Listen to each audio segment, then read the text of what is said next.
If the language of the unheard keeps going unheard, how bad does the language have to get? Whatever criticism of riots one might have ignores any introspection and investigation into why people riot, why people risk going to prison, being beaten by police, or even being shot to voice their anger. It's not just the language of the outside agitators.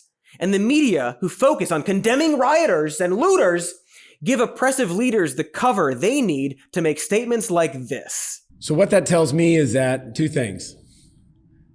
We didn't have protests last night. We had criminal acts. We didn't have people mourning the death of this man, George Floyd. We had people capitalizing. His death is on their hands as much as it is those officers. And that is a strong statement. Oh, dang. But he misspoke. Did he mean to say George Floyd's death is not at all on looters' hands? Anyone who says that would be a giant chode. It's entirely the officer's fault, and they should all be in jail? Oops, what a line to get all tongue-tied on, and then immediately acknowledge that, quote, that is a strong statement, and move on. And then apologize. Do you see the game now? This obsession with finding out who the bad protesters are also provides cover to Trump, who is now threatening to send the US military to states to attack protesters and is currently deploying the military against DC's own citizens. Trump blames the protests on anarchists and Antifa, and has somehow declared Antifa as being a terrorist organization, despite the fact that Antifa is not an organization, has no leadership, and has no official members, and also despite the fact that nobody self-described as Antifa has ever actually killed anyone in the name of Antifa. And as we've discussed, the damage during these protests are caused by a wide range of people and ideologies and feelings. And gee, how are you going to crack down on the terrorist organization, Antifa, if it has no official members or leadership? Gosh, you might end up accidentally arresting any old protester and claim they're Antifa and try charging them as a terrorist and suspending their civil liberties completely on accident. Whoops. Like how at that same press conference with that asshole who should be fired, he said the night before they arrested 700 people, and proudly he said 70 of them were looting and rioting. So 10%. That's an F. That's a real bad F you did there, guy. Failed the test. That's the point with all of these. You demonize a vague other, an enemy, and you include everyone in it. Ted Cruz, that fascist prick, wrote a bill to declare Antifa a terrorist organization. And in it, he used the words Antifa and left-wing activism interchangeably. But, those aren't the same, Ted. Those aren't the same at all, Ted. In fact, in the United States of America, a stupid country, environmentalism is an exclusively left-wing cause. This is it, the game. And I think it's important for people who are maybe a little wary of defending the dreaded Antifa, which again is not an organization with members or leadership, nor have they killed anyone, but understand that to the people who want to make them terrorists, everyone is Antifa. They don't care. They hate us all. It'll be 10% Antifa, 90% everybody else. The poem doesn't go, first they came for the socialists, and I said nothing, and they left everyone else alone.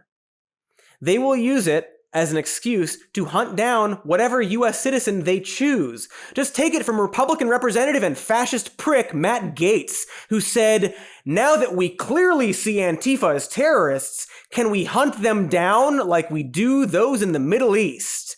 Wow, a US representative calling for war crimes, this time against US citizens instead of people in other countries. Progress. Now, another thing we need to understand here is that we're dealing with a fascist president and a fascist party. And Matt Gaetz is a fascist. All of the GOP, really, some are merely fascist sympathizers, but they're all, at the very least, fascist collaborators. Matt Gaetz, though, is a fascist, in that he's a cruel fraud who believes in very little and is a complete dumbass. So keep that tweet in mind, and I'm going to find another tweet of his that uses the word Antifa, because he only started tweeting it recently, Like when the protest started and the president was ramping up his whole anti-Antifa thing, his fa thing. So Matt started tweeting Antifa about 3 days before we filmed this. He didn't at all, except one other time, almost a year ago, to the day this will air, on June 7th, 2019.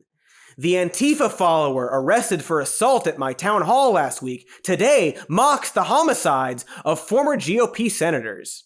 Now, I won't say this tweet isn't crass, but it clearly comes from a place of pointing out that when there are mass shootings, politicians, and traditionally Republicans specifically, will send thoughts and prayers and not do their jobs. Matt would know this if he weren't a fascist idiot prick, but he doesn't, because he is that. So anyway, this Antifa follower, or ISIS follower if you prefer, assaulted Matt by throwing a red slushie on him. She was fined and spent 15 days in prison. This woman also apparently ran against him in 2016 for a brief period, so she's literally his political opponent. But back to that tweet about hunting down Antifa terrorists like we do in the Middle East. Well, to him, that includes a 35-year-old woman with 2 kids who threw a red slushie on him. To be fair, he did say ISIS follower, so maybe he'd just imprison her or spy on her for information about the terrorists that she knows in the Antifa. But to be balanced, he wants to hunt them down, right? The soy boy, skinny-jeaned basement dwellers who are dangerous terrorists. The slushy lady. As Umberto Eco wrote about fascism, by a continuous shifting of rhetorical focus, the enemies are at the same time too strong and too weak. Because fascists are lying dopes, like Matt Gaetz.